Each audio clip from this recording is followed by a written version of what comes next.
Shalom Bapak Ibu semua yang dikasihi oleh Tuhan Yesus. Hari ini Rabu 11 Juni 2025. Renungan kita berjudul Bersatu Selamanya dalam Pernikahan. Firman Tuhan kami ambil dari Injil Matius 19 ayat 5 dan 6. Demikian firman Tuhan.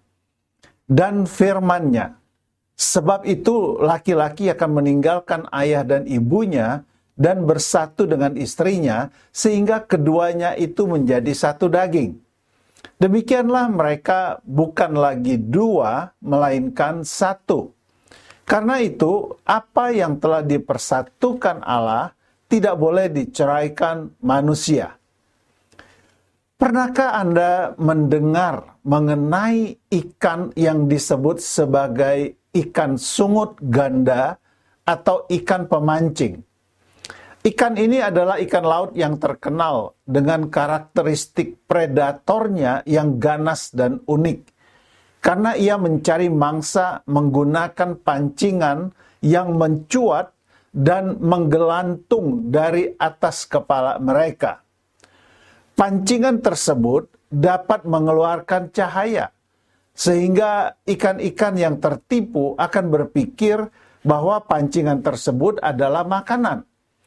Ikan ini juga memiliki keunikan pada cara mereka bereproduksi. Reproduksi ikan pemancing terbilang cukup aneh. Sang pejantan biasanya akan menggabungkan tubuhnya dengan tubuh sang betina.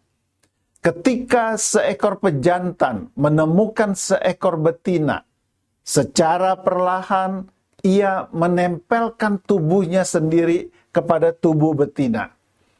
Hal ini akan menyebabkan terjadinya penggabungan aliran darah antara tubuh yang jantan dan yang betina.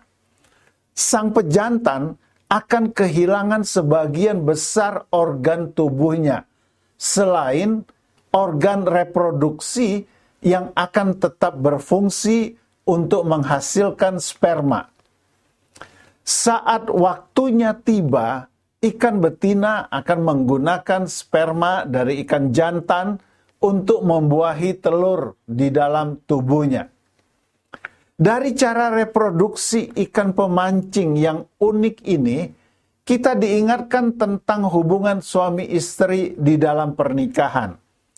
Penyatuan yang terjadi antara ikan pemancing jantan dan betina mengingatkan kita tentang pria dan wanita yang menjadi satu daging dalam pernikahan. Di dalam pernikahan, suami dan istri dipanggil untuk bersatu dalam kasih yang mendalam dan tulus satu terhadap yang lain. Tuhan menginginkan agar suami dan istri saling melengkapi dan menyatu dalam setiap aspek kehidupan mereka. Penyatuan ini bukan hanya sekadar secara fisik, tetapi juga secara emosional, mental, dan rohani. Salah satu hal yang sangat menarik pada proses reproduksi ikan pemancing yang dapat menjadi inspirasi bagi kehidupan pernikahan kita adalah pengorbanan sang pejantan. Dengan menggabungkan diri secara fisik dengan sang betina, maka sang pejantan akan kehilangan kebebasan, bahkan akan kehilangan organ tubuhnya. Namun, ia tetap melakukannya demi tujuan kelangsungan hidup spesiesnya. Dalam pernikahan, penyatuan yang kudus dari pria dan wanita juga memerlukan pengorbanan. Tidak ada hubungan yang bisa berjalan dengan baik tanpa adanya pengorbanan dari kedua belah pihak.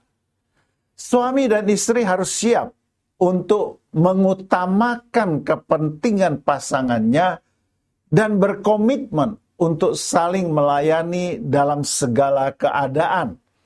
Meskipun terkadang ada hal pribadi yang harus dikorbankan oleh salah satu pihak. Kasih yang tulus tanpa syarat dan berdasarkan pada firman Tuhan akan memperkuat penyatuan dalam pernikahan dan menghasilkan hubungan yang sehat dan penuh damai. Dan sama seperti ikan pemancing, yang keduanya tidak bisa dipisahkan lagi setelah bersatu. Demikian pula hendaknya hubungan pernikahan kita juga tidak terpisahkan lagi setelah disatukan oleh Tuhan dalam pernikahan Kristen yang kudus. Kata-kata bijak hari ini, dua kata penting dalam pernikahan adalah bersatu dan berkorban. Mari Bapak Ibu, kita bersyukur, kita mengakhiri renungan kita hari ini dengan berdoa bersama-sama. Tuhan Yesus, kiranya Engkau selalu menjadi fondasi utama yang menguatkan pernikahan kami dengan pasangan kami di dalam kasih yang tak terpisahkan. Dalam nama Yesus, amin. Puji Tuhan untuk renungan yang sudah mengingatkan kita bahwa pernikahan Kristen adalah pernikahan monogami seumur hidup. Selamat beraktivitas. Tuhan Yesus memberkati Bapak Ibu, saudara-saudari semuanya. Haleluya. Amin.